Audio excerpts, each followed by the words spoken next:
Girls school हो, hospital हो, ये तमाम मुद्दे हैं जो जनता पूछ सकती है। आपने 15 साल में क्या दिया मानकोट गोंड की जनता को? आपने क्या दिया? आपने बोले पानी ला के दिया, वो भी तो कांग्रेस के समय उनके पिछली की सरकार ने उनको पाइपलाइन बना के दिया था। आपने कुछ नहीं किया 15 साल में। आपने जनता को ठगा है, लूटा है, बर्बाद किया है, और ये जनता समझ रही है। इस बार उनके बुरे दिन आ चुके हैं। तमाम जगह पर बिकते पर सबसे ज्यादा बदनाम कौन सा इलाका? गोंडी मानकोट है, और ये समस्या उनके एरिया में उनके नाक के नीचे होता है। तमाम तरह के गिरोह काम कर रहे होते हैं और कुछ नहीं करते। पिछले 10 साल से 15 साल से यहाँ विधायक हैं और वो इस मामले में कुछ नहीं किया है। ना एसएमएस प्लांट पे किया है, ना यहाँ पे ड्रग्स को लेकर किया है, ना शिक्षा को लेकर किया है, ना रोजगार को लेकर किया है। यहाँ पर कुछ नहीं किया और बस यहाँ पे बात करके वो अपनी राजनीति चमका। बस इलेक्शन का स्टंट है, वो हमेशा जब भी आता है वो इलेक्शन स्टंट करते हैं। जब यहाँ पर बिजली के, वो भी कल भी शायद वो बिजली को लेकर के आंदोलन करने वाले हैं, वो सारा पॉलिटिकल स्टंट है, क्योंकि विधानसभा इलेक्शन है। और इस बार मामला ये है कि उनको बुरी तरह हार। आज भी जिस तरह से जो है भगत सिंह की जो जयंती जो है मनाई जाती है पूरी धूमधाम से देश भर में, पर कहीं ना कहीं तो है जो संविधान को बदलने की जो बात हो रही है। लोकहित में आप सभी का स्वागत है। मैं हूं मुनव्वर शेख। मैं इस वक्त मौजूद हूँ मानकुर में लल्लू भाई कंपाउंड के पास, जहाँ पर आज जो है भगत सिंह की जो है जो जयंती के मौके पर जो है आज एक मैसेज देना चाहते हैं ये सारे लोग जो मिलकर, जितनी भी जो इनकी जो पूरी टीम है, ये हमेशा जो है लगातार जो है भगत सिंह की जो भी जो यादें जो होती है वो ताज़ी करती है। हम एक शख्स से उनसे बात करेंगे, जानेंगे कि आज जिस तरह से आपने जो भगत सिंह की जो यात्रा जो निकाली गई है जयंती के मौके पर, क्या कहना चाहिए, किस तरह का मैसेज देना चाहिए? हम लोग नौजवान भारत सभा की तरफ से भगत सिंह और उनके साथियों ने 1926 में नौजवान भारत सभा को बनाया था, और उसके बाद जब भगत सिंह और सुखदेव राजगुरु इनको फांसी हुई, उनके बाकी साथियों को काला पानी में भेज दिया गया, जेल हो गए, तो फिर ये संगठन विघटित हो गया था और 2007 में वापस से इस संगठन को बनाया गया। हम लोग मानकुट गोवंडी में लगातार पिछले 10 सालों से काम कर रहे हैं, और हर साल अभी हम लोग बोलते हैं कि आज के नौजवानों के लिए जो रोल मॉडल है वो कौन होने चाहिए। अभी क्रिकेट और क्रिकेटर्स और टीवी स्टार्स जिनके ज़िंदगी में और हमारे ज़िंदगी में कोई भी रिश्ता नहीं है, वो हमारे नौजवानों के रोल मॉडल क्यों होंगे?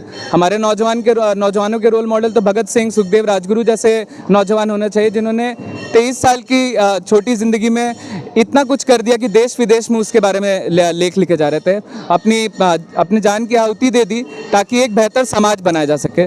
तो हम लोग यही काम लगातार करते हैं कि भगत सिंह और उनके साथियों के जो लेख हैं, जो उनके विचार हैं, उसको उन्होंने कहा था, भगत सिंह ने कहा था कि आज नौजवानों का ये काम नहीं है कि वो बम पिस्तौल उठा के लड़ाई में आगे बढ़े, बल्कि उनको क्रांति का जो आइडिया है, जो मैसेज है, उसको आपको गली कुच्चे में, फैक्ट्रियों में, वहाँ पे जहाँ पे देश की 90% आबादी वो आबादी रहती है जो देश चलाती है। आज मानकुट गोवंडी और साठे नगर जैसे इलाकों के लोग अगर काम करना बंद कर दें तो क्या मुंबई चल पाएगा?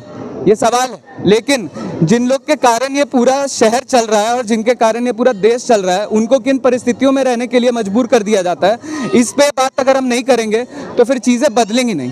तो हम लोग लगातार शिक्षा, स्वास्थ्य, रोजगार, इन सारे मसलों को भी उठाते हैं, और साथ में जो हमारे क्रांतिकारियों ने जो रास्ता दिखाया था कि एक बराबरी भरा, एक धर्मनिरपेक्ष, जहाँ पे जाति और धर्म के नाम पे लोगों को बांटा ना जा सके, लड़ाइयाँ ना लगाई सके, वैसे भारत का निर्माण किया जाए, उसके लिए हम लोग लगातार काम कर रहे हैं। लगातार जो है जिस तरह से जो माहौल चल रहा है देश का, बराबर, हमेशा जो है आपस में लड़ने की बात होती है। ये तो जो राज सत्ता में बैठे हुए लोग और ये यहाँ पे जो फासिस्ट सरकार बैठी है केंद्र में, वो तो हमेशा से उसका ये रास्ता रहा है कि लोगों को आपस में बांट दो। और उससे भी पहले अगर हम कांग्रेस का भी इतिहास देखेंगे तो उसने भी इन तौर तरीकों को इस्तेमाल किया है। तो इसके पीछे कारण यही है कि अगर लोग आपस में एक दूसरे का सर पीटते रहेंगे, बाल नोचते रहेंगे, तो जो असली लोग हैं, जो देश की पूरे संपत्ति को एकदम लूट के एकदम उसको खा के उसको जात के रखे हुए, उन तक सवाल ना उठे। अभी मतलब हम लोग देखते हैं कि देश में 1% आबादी देश के 40% संपत्ति को जात के रखी हुई है, और वहीं जो मेहनत करने वाले 60% आबादी है, उसके बाद 10% से भी कम संपत्ति है। तो ये लोग ही हैं जिनको पूरे सरकारी ठेके दिए जा रहे हैं। इनके लिए ही सारे माइन, खदान, रेलवे, एयरपोर्ट एकदम रेड कारपेट बिछा दिया गया कि आओ ये सारे लो और लूट के चले जाओ। 11 से 14 लाख करोड़ इनको लोन दे दिया जाता है, और लोन माफ़ कर दिया जाता है कि कोई बात नहीं, तुम नहीं दे पा रहे हो तो जनता का ही पैसा है, क्या हुआ। तो इन लोग ही मेन लोग हैं जो पूरे देश को पे शासन कर रहे हैं, और ये सारी चुनावबाज पार्टियों को वही फंड करते हैं। और हम लोग अगर इस चीज़ को समझ जाएंगे और अपने असली हक अधिकार जैसे शिक्षा, स्वास्थ्य, रोजगार, इन सारे मसलों को लेकर संगठित होकर सड़क पे उतर गए। तो कोई भी जो सरकार है वो इस चीज़ से डरती है। इसीलिए आप ये हो, आप वो हो, आप हिंदू हो, आप मुसलमान हो, आप फलाना हो, आप डिमका हो करके लोगों को बांटने का लगातार ये राजनीति है, इसलिए ही करते हैं ताकि हम आपस में एक दूसरे का सर पीटते रहें। और जो लोग असली में देश में लूट मचाए हुए हैं उनकी ज़िंदगी आराम से अपनी 23 मंजिलें जो उनके एंटीला जैसे घर है वहाँ पे चलते रहे। हमारे साथ में बात करने के लिए अभिषेक जी मौजूद है, उनसे भी बात करेंगे। 8 साल से आप लगातार जो है गोवंडी में जो है काम कर रहे हैं, बराबर है? क्या क्या चेंजेस मिला, क्या देखने को मिला यहाँ पर? देखिए 8 साल में आप भी जानते हैं, आप भी यहाँ पे देख रहे हैं कि चेंजेस के मामले में तो यहाँ पे और हालत ख़राब ही हुई है। चाहे वो एसएमएस प्लांट की बात है, जुडिशरी के तौर पे हट जाना चाहिए। एसएमएस कंपनी तो एक मुद्दा हो गया, अभी फिलहाल फिर से विधानसभा का इलेक्शन है तो फिर वो मुद्दा उठेगा। नहीं, वो तो मुद्दा है ही। एसएमएस प्लांट का मुद्दा कब गया था? यहाँ पर जज कोर्ट ऑर्डर दे रहे तब भी नहीं हटता है। मतलब यहाँ पे क्या चल रहा है, कैसी प्रशासन चल रहा है जहाँ पे ना कोर्ट का ऑर्डर माना जा रहा है। यहाँ पे जनता सड़क पर उतर के आंदोलन करती है, उनको बंद कर दिया जाता है, उन पे केस लगा दिया जाता है। ये तो समस्याएं हैं ही।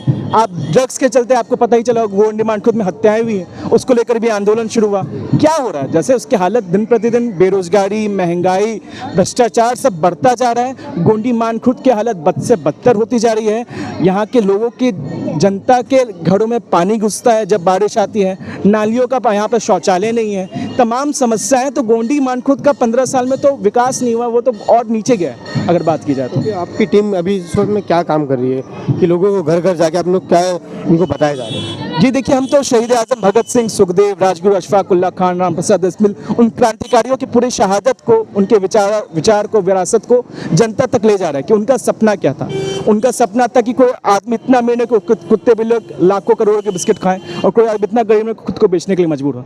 आज जो देश के हालात है, गोवंडी मानखुद के हालात हैं, उन सब के लिए आज जो कौम है, जो आबादी है, उसको एकजुट होना पड़ेगा, उसको खड़ा होना पड़ेगा। एसएमएस प्लांट, ड्रग्स, महंगाई, बेरोजगारी, इन तमाम मुद्दों को लेकर खड़ा होकर के लड़ाई करनी पड़ेगी और यहाँ पे उतर कर सबको बताना पड़ेगा कि चेत जाइए। अभी एक वीडियो जो हमें एक विधानसभा के जो एमएलए जो है यहाँ के अबू आजमी, उन्होंने कहा था कि हमें ना लगातार उस पर काम करें, एसएमएस कंपनी को लेकर हम मुद्दे भी उठा रहे हैं, मोर्चे भी उठा रहे हैं, कई लोग हमारे जेल में भी जा चुके, फिर भी एसएमएस कंपनी बंद नहीं हो रही। वो खुद बोल रहे, वो यहाँ के एमएलए विधायक है। अब उनको किस तरह का मैसेज देंगे? देखिए, अबू आजमी बस इलेक्शन का स्टंट है। वो हमेशा जब भी आता है वो इलेक्शन स्टंट करते हैं। जब यहाँ पर बिजली के, वो भी कल भी शायद वो बिजली को लेकर भी आंदोलन करने वाले हैं, वो सारा पॉलिटिकल स्टंट है क्योंकि ये विधानसभा इलेक्शन है और इस बार मामला ये है कि उनको बुरी तरह हारने वाले हैं। तो इसलिए तमाम तरह के पॉलिटिकल स्टंट कर रहे हैं, वो एसएमएस प्लांट को लेकर के हो या फिर बिजली के मुद्दे को लेकर हो। पिछले 8 साल से जनता परेशान है। अडानी के बाद लगातार यहाँ की गोवंडी मानखुद की जनता के मीटर बढ़े हुए आते हैं। 1 महीने के अंदर मीटर काट दिया जाता है, तब वो सुनने नहीं आता। अभी इलेक्शन आया तो सर पे, तो यहाँ पे मीटर की बात करेंगे, एसएमएस प्लांट की बात करेंगे, शौचालय की बात करेंगे, सब कुछ की बात करेंगे। अभी तो उन्होंने ये भी बोला कि हमारे एरिया इलाके में नहीं, कहीं और भी इलाके में भी नशा बिकता है, तुम सिर्फ गोवंडी को क्यों बदनाम करते हो? ये भी बात सामने आई है और वो भी विधायक कह रहे हो। अब देखिए, वो तो वही बात कर रहे हैं ना, जैसे तमाम जगह पे बिकता है, बस सबसे ज़्यादा बदनाम कौन सा इलाका? गोवंडी मानखुद है। और ये समस्या उनके एरिया में, उनके नाक के नीचे होता है। तमाम तरह के गिरोह काम कर रहे होते हैं और कुछ नहीं करते। पिछले 10 साल से, 15 साल से यहाँ विधायक हैं और वो इस मामले में कुछ नहीं किया है। ना एसएमएस प्लांट पे किया है, ना यहाँ पे ड्रग्स को लेकर किया है, ना शिक्षा को लेकर किया है, ना रोजगार को लेकर किया है। यहाँ पर कुछ नहीं किया और बस यहाँ पे बात करके वो अपनी राजनीति चमका रहे हैं। बात आई अगर शिक्षा की बात आई तो उन्होंने बहुत पहले ही कहा था कि हमें यहाँ पर एक गर्ल्स स्कूल बनाएंगे, यहाँ पे कॉलेज बनाएंगे, पर वो भी अभी तक सपना ही रह गया। देखिए, गर्ल्स स्कूल हो, हॉस्पिटल हो, ये तमाम मुद्दे हैं जो उनके जनता पूछ सकती है। आपने 15 साल में क्या दिया मानखुद गोवंडी की जनता को? आपने क्या दिया? आपने बोले पानी ला के दिया, वो भी तो कांग्रेस के समय उनके पिछली की सरकार ने उनको पाइपलाइन बना के दिया था। आपने कुछ नहीं किया 15 साल में। आपने जनता को ठगा है, लूटा है, बर्बाद किया है और ये जनता समझ रही है। इस बार उनके बुरे दिन आ चुके हैं। मतलब ये है कि आने वाला जो विधानसभा है उसमें कुछ बदलाव देखने को मिलेगा। बिल्कुल, हम तो उम्मीद कर रहे हैं, जहाँ की जनता जाग चुकी है मानखुद गोवंडी की और वो बदलाव चाहती है। तो किस तरह का संदेश देना चाहिए, जिस तरह जो भगत सिंह के जो आज जो यात्रा निकाली गई, किस तरह का संदेश देना चाहिए जो युवाओं को जो है खास करके जो है मैसेज जाए? देखिए, हम तो यही चाहते हैं कि अशफाक उल्लाह खान, राम प्रसाद बिस्मिल, क्योंकि सांप्रदायिकता का जहर आज लगातार बढ़ रहा है, जैसा आप कहीं भी रहे, और अशफाक उल्लाह खान और राम प्रसाद बिस्मिल की शहादत और उनका संदेश था कि आज जनता एकजुट हो, अमन शांति के साथ रहो और सही मुद्दों पे संघर्ष करें।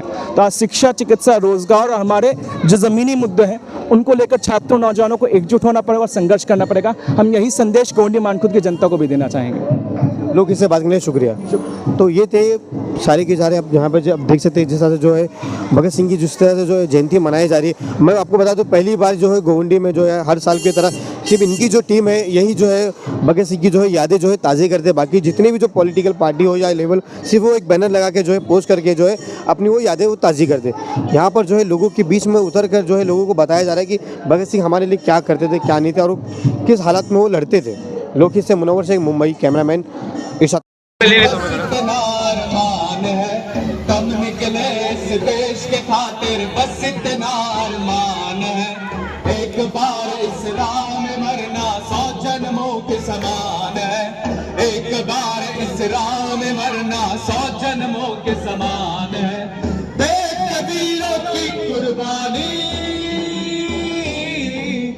रंग दे बसंती चोला, अमर शहीदों का पैगाम, जारी रखना है संग्राम, अमर शहीदों का पैगाम, जारी रखना है संग्राम। शहीद भगत सिंह अमर झगड़े छोड़ो, लड़ाई से नाता जोड़ो, जाति धर्म के झगड़े छोड़ो, लड़ाई से नाता जोड़ो। शहीदों के जो ख्वाब अधूरे, इस सदी में हो गया पूरे, शहीदों के जो ख्वाब अधूरे, इस सदी में हो गया पूरे। इसी सदी में नए वेग से, परिवर्तन का ज्वार उठेगा, इसी सदी में नए वेग से परिवर्तन का ज्वार उठेगा। उठा जवानों आगे आओ, एक नया समाज बनाओ, उठा जवानों आगे आओ, एक नया समाज बनाओ। शहीदों के जो ख्वाब अधूरे, इस सदी में हो गया पूरे, इसी सदी में नए वेग से परिवर्तन का ज्वार उठेगा। इनकलाब जिंदाबाद, जिंदाबाद जिंदाबाद इनकलाब जिंदाबाद, जिंदाबाद जिंदाबाद। उठा जवानों आगे आओ, गाँव शहर में अलग जगह के देसी कफन खसोटों को भी कसम शहीदों की भारत में। इनकलाब जिंदाबाद, भगत सिंह ने दी आवाज, भगत सिंह ने दी आवाज, भगत सिंह का सपना जागेंगे मेहनत कश, जागेंगे मेहनत कश। भगत सिंह का ख्वाब अधूरा, भगत सिंह का ख्वाब अधूरा, इसी सदी में नए वेग से, इसी सदी में नए वेग से